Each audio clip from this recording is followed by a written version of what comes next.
বুধবার সকাল ভয়াবহ আগুনে ভস্মীভূত হয়ে গেল 4টি বাড়ি। ঘটনায় এদিন বুধবার সকাল পূর্বস্থলী 1 নম্বর ব্লকের শ্রীরামপুর পঞ্চায়েত বড় কোবলা মৎস্যজীবী পাড়া এলাকায় ঘটে। ঘটনাস্থলে পৌঁছায় নবদ্বীপ দমকলের একটি ইঞ্জিন। দমকল ঘণ্টাখানেকের চেষ্টায় আগুন নিয়ন্ত্রণে আনে। স্থানীয় এলাকাদের তরফে জানা গিয়েছে, এদিন বুধবার সকাল 9টা থেকে 9:30টার মধ্যে একটি রান্নাঘরে রান্না করতে গিয়ে আগুন লেগে যায়। এরপর পাশাপাশি 4টি বাড়ি পুড়ে যায়। স্থানীয় এলাকাবাসীরা নিজেরা প্রথমে আগুন নেভানোর কাজে হাত লাগায়, পরবর্তীতে সেখানে এসে নবদ্বীপ দমকলের একটি ইঞ্জিন।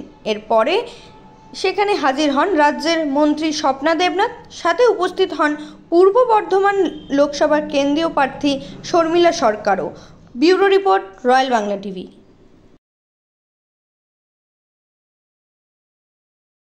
ঘটনাটা কিভাবে জানতে পারলেন আপনারা? আগুন ঘটনাটা আমি টিউশন করিয়ে মোটে বাড়ি আসলাম, বাড়ি এসেই দেখি এখানে আগুন ধরে গেছে। এবার আমি বালতি দিয়ে নেভাই এবং গ্রামবাসী সবাইকে রাখি, তারা সাহায্য করে। তারা নেভানোর আগেই সব কিছু ধুলিস্যাৎ হয়ে যায় এবং আমাদের ভয়াবহ ক্ষতি হয়ে গেছে। কটা বাড়ি পুড়েছে? মোট এখানে 4টে বাড়ি পড়ে আছে। কিছু পাওয়া যায়নি? না, বাড়িতে কিছুই পাওয়া যায়নি। আমার বই, আমার ডকুমেন্টস যাবতীয় সব কিছু পুড়ে গেছে।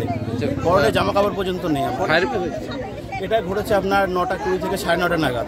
কতক্ষণ লাগলো এই আগুন নিভতে? এই আগুন নামাতে প্রায় 1 ঘন্টা সময় লেগেছে। ফায়ার ব্রিগেড কখন এসেছে? গ্রামবাসী সবাই সাহায্য করেছে আগুন নেভাতে। গ্রামবাসী নেভানোর পরেই তারপরেই ফায়ার ব্রিগেড আসে এবং তারাও নেভাতে সাহায্য করে। কি নাম আপনার? আমার নাম প্রণব প্রামাণিক।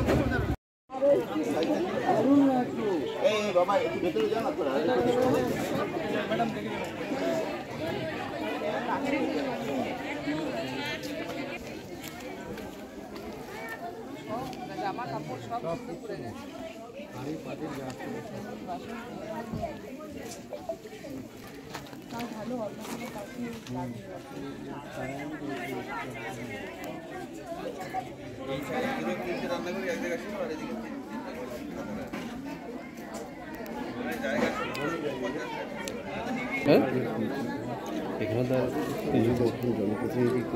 না না না, এখন এসলো ঘুরে দেখলে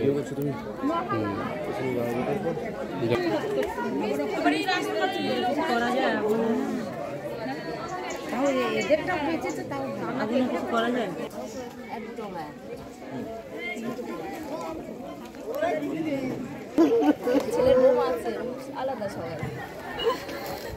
বাবুর বউ হয় আপনার কি 3 ছেলের একসাথে? না, আমার একটা আলাদা কাকা আর ছেলে বাইরে থাকে।